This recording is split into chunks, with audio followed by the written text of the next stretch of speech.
मेरी विधानसभा हवा महल में और संपूर्ण परकोटे में एक गली में लाइन से 2-3 मकान छोड़कर एक मस्जिद है, 2-3 मकान छोड़ के एक मदरसा है, फिर 2-3 मकान छोड़ के फिर एक मस्जिद है।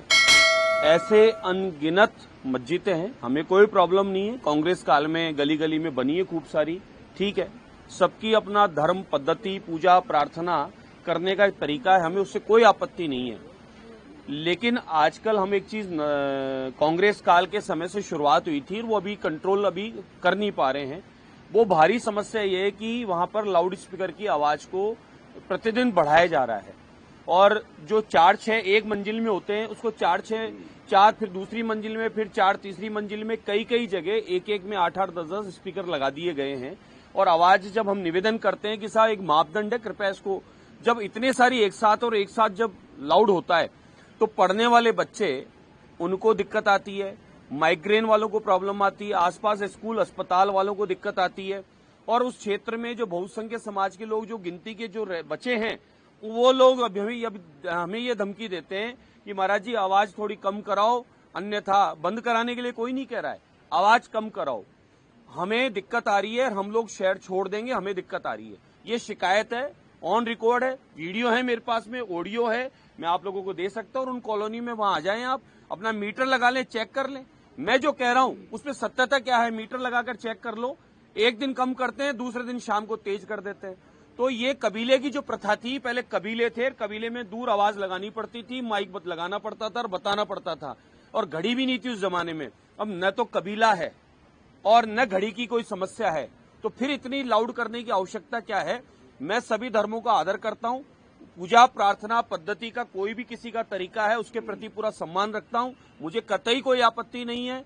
लेकिन आपकी अपनी पूजा प्रार्थना, भले वो मेरी हो, हमारे सत्संग कीर्तन भजन इत्यादि यात्राएं होती है, कभी कभार उत्सव होते हैं, शिकायत आती है कि ये आवाज कम करो या बंद करो या 10 बजे बाद बंद कर दो, बिल्कुल हम उसके साथ रहते हैं, बंद कर दी जाती है।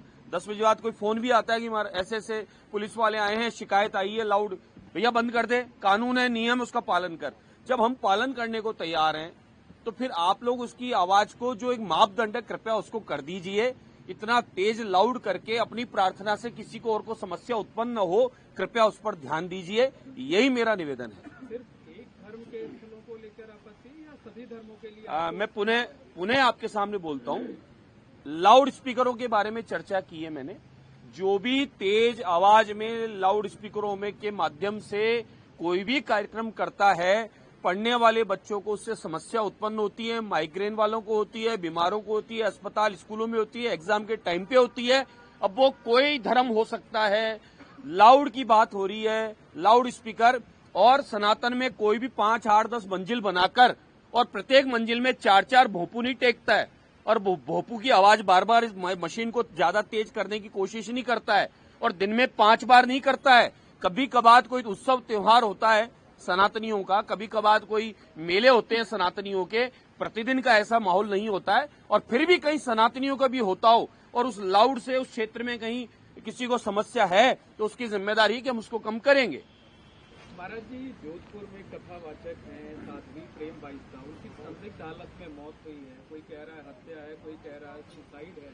आपको लगता नहीं, आपको खुद भी जो है संत समिति के अध्यक्ष हैं, क्या चाहते हैं आप? मैं सर्वप्रथम प्रेम बाईसा की आत्मा की शांति के लिए प्रार्थना करता हूं, भगवान नारायण के चरणों में ये निवेदन करता हूं कि हम सब मोक्ष की कामना करते हैं, प्रेम बाईसा पर भी कृपा करें, इस जीवन मरण के से मुक्ति मिले, तो भगवान उनको अपने चरणों में रखे।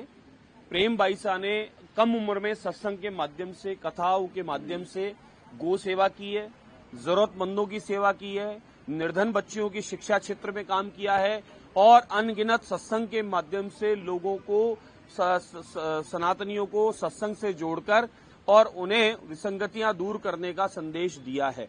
ऐसे अनगिनत धर्म के कार्य, सेवा के कार्य जो किए हैं, ऐसी करने वाली के साथ में अगर कुछ हुआ है ऐसा, जैसा शंका है, लोग बताते हैं कि मैं तो प्रत्यक्षदर्शी हूं नहीं, तो लोगों की शंका का समाधान तभी संभव है जब उसकी जांच हो। और कुछ लोगों ने जानबूझकर प्रेम बाईसा को गलत तरीके से वीडियो बनाकर और एक झूठी माहौल बनाकर उनकी छवि खराब करने का काम किया। उन पर भी कार्रवाई हो। वो दोषी हैं।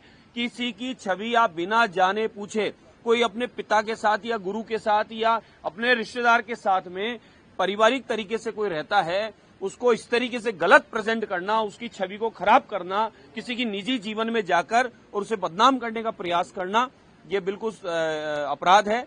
ऐसे लोगों पे सजा होनी चाहिए और प्रेम बाईसा के मौत का क्या कारण है इसका पता होना चाहिए, जांच होनी चाहिए। और ऐसे अध्यात्म गुरुओं पे, सत्संगियों पर निरंतर प्रहार हो रहे हैं, सनातनियों पर प्रहार हो रहे हैं। कौन लोग षड्यंत्र रच रहे हैं उनकी छवि को धुलमिल कर और सनातन संस्कृति परंपराओं को, धर्म को बढ़ाने वाले लोगों को इस प्रकार से नुकसान पहुंचाने का काम कर रहे हैं। ऐसे लोगों की जांच होनी ही चाहिए। जो भक्त हैं, जो श्रद्धालु हैं, उन्हें मौत जो है हजम नहीं हो रही, क्योंकि 14 घंटे पहले वो कथा करके वापस लौटी थी, पूरी तरह से स्वस्थ थी। लोग चाहते हैं कि इस पूरे मामले की सीबीआई जांच करे ताकि दूध का दूध, पानी का पानी हो सके। बिल्कुल, मैं आपकी बात से सहमत हूं। जैसा आप चाह रहे हैं, जैसा उनके श्रद्धालु चाह रहे हैं, वैसा ही मैं निवेदन करूंगा अपनी ओर से भी कि प्रेम बाईसा को न्याय मिले, प्रेम बाईसा के परिवार को न्याय मिले, उनके शिष्यों को न्याय मिले। और प्रेम बाईसा का जिस प्रकार भी जो दुर्घटना घटी, किन्हीं भी कारण रहे, मेडिकल की प्रॉब्लम रही, प्रेम बाईसा के साथ में किसी और प्रकार का कोई ऐसा कार्य हुआ या उनको प्रताड़ना दी गई या वह मानसिक तनाव में थी, अपवाद में थी या कोई तनाव था, जो भी बात है वह सामने होनी चाहिए, उसकी जांच होनी चाहिए। कोई भी जांच एजेंसी जांच करे, लेकिन इसकी जांच हो। मैं इसके लिए अपनी ओर से भी आज संत समिति का एक पत्र मैं अपनी ओर से भी सम्माननीय गृह मंत्री जी को प्रदान करने वाला हूँ। क्या जो भक्तों की भावनाएं हैं कि सीबीआई से जांच कराई जाए, आप भी विधानसभा परिसर में मौजूद है, क्या सरकार से आपकी भी सिफारिश होगी कि भक्तों की भावनाओं का ध्यान रखा जाए और सीबीआई से जांच कराए जाने की सिफारिश की जाए? मैं पूर्णतः सहमत हूँ उनके शिष्य भक्त परिकरों की बात से कि इस विषय की पूर्णतः जांच होनी चाहिए और दूध का दूध, पानी का पानी सामने होना चाहिए। सीबीआई जांच ही क्यों जरूरी है? क्या? नहीं, मैंने कहा कोई भी जांच एजेंसी जांच करके इसको करे, वो संतुष्ट हो जाएंगे, ठीक है, नहीं तो फिर आगे चलेंगे। ऐसा नहीं है। ये जो फॉलोअर्स हैं वो तो सीबीआई जांच की ही मांग कर रहे हैं।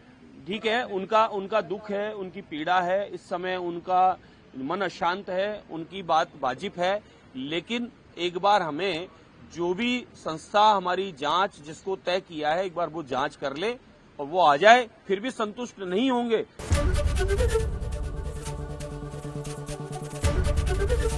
एबीपी गंगा, खबर आपकी, जुबान आपकी।